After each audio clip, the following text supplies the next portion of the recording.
guys, it's Stephanie from Holistic Heartbeats, and I just wanted to jump on here for a few minutes and share some things that have helped me on my journey towards healing from Lyme disease. So hopefully it can encourage you in your own journey against your fight against Lyme. So first things first, I always address my own healing and that of my clients, addressing body, mind, and spirit, because we are all three, and all three need to be addressed and supported while healing. That's crucial. So I'll go through all three and give you some little tidbits. First, the body.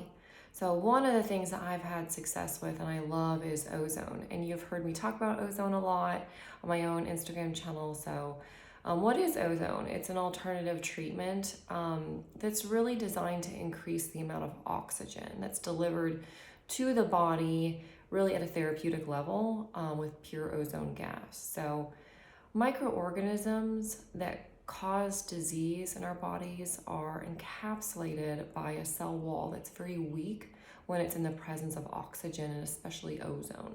So it's because of this that ozone therapy works so well. And with ozone therapy, you're taking in more oxygen in a more readily available form, which really helps to detoxify the body and gives energy, which we all need.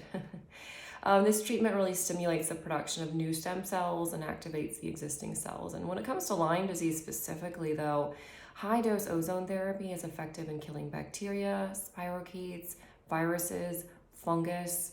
So you can find a place in your area that offers 10-pass ozone treatments or single-pass sessions, or you can purchase your own ozone machine and do ozone insufflations at home. I've done single-pass, and I have my own ozone machine at home to do insufflations. I found success with both of those.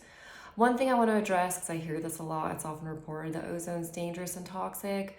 The media are generally reporting on high concentrations of tropospheric ozone and its toxic effect on the respiratory system, but tropospheric ozone and medical ozone are not the same, so you don't need to worry in that regard. Second, the mind, supporting the mind. So mindset is crucial in healing.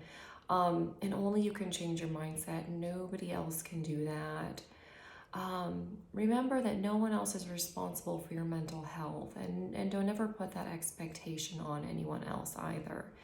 I typically see people fall into one of three categories. They see themselves either as victims, survivors, or warriors. It's one of the three. So victims really tend to blame everyone else around them.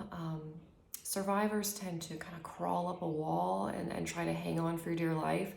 And then warriors tend to really lean in and accept their circumstances. And then in doing so, just take one small step towards wellness every single day.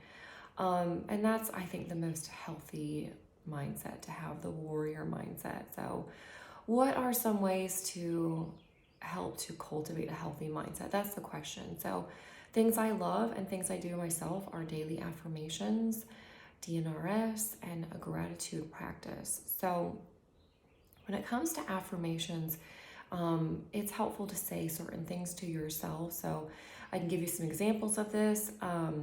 So first, you can remind yourself that you don't need to be healed to be worthy of love. You can feel broken and you can still be whole.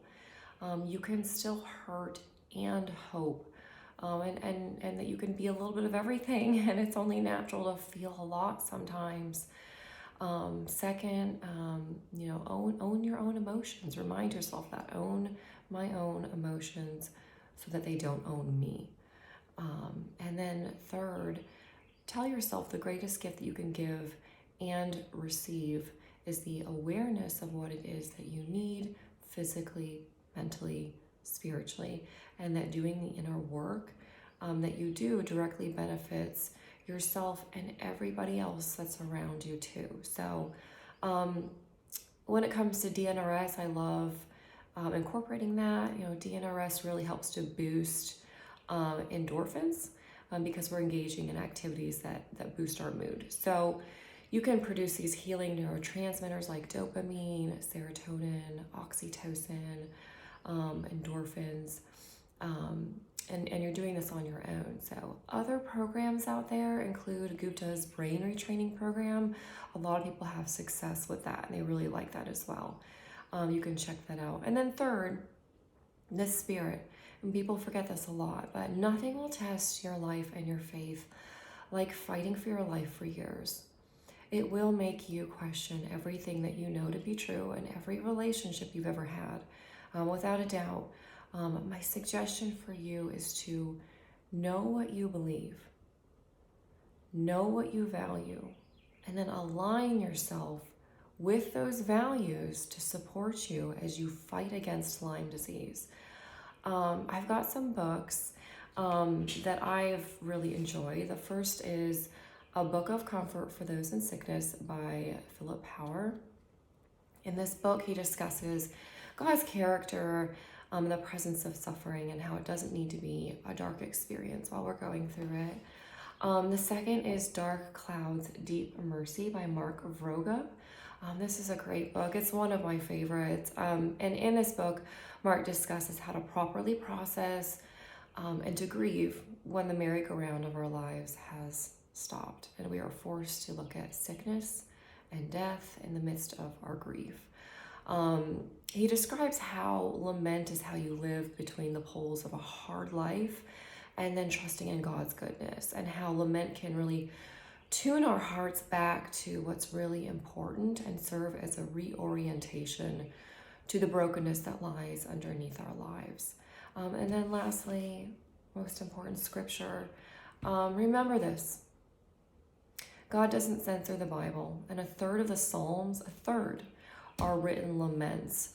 The Psalms are really a songbook for Christians reflecting on the joys, the struggles, the sorrows, the triumphs of life, everything. And a third of the Psalms are laments. And how infrequently do we see laments in modern talk, modern music? And could it be that our love for comfort and ease and prosperity trumps a biblical worldview of suffering? I think it does. And you can read more about that as a teaser in here. And all of these resources are on my blog. Everything about ozone as well. And then one last one, and this one's just for fun. I could pee on this. And other poems by cats, because we all need a good laugh. We need lots of laughs when we are fighting the hard battle of Lyme disease. So make sure you laugh, make sure that you address your healing body, mind, and spirit. I hope that these things were helpful for you and met you where you are. And I hope that your journey towards Lyme disease goes well. And check out my resources, they're available to you.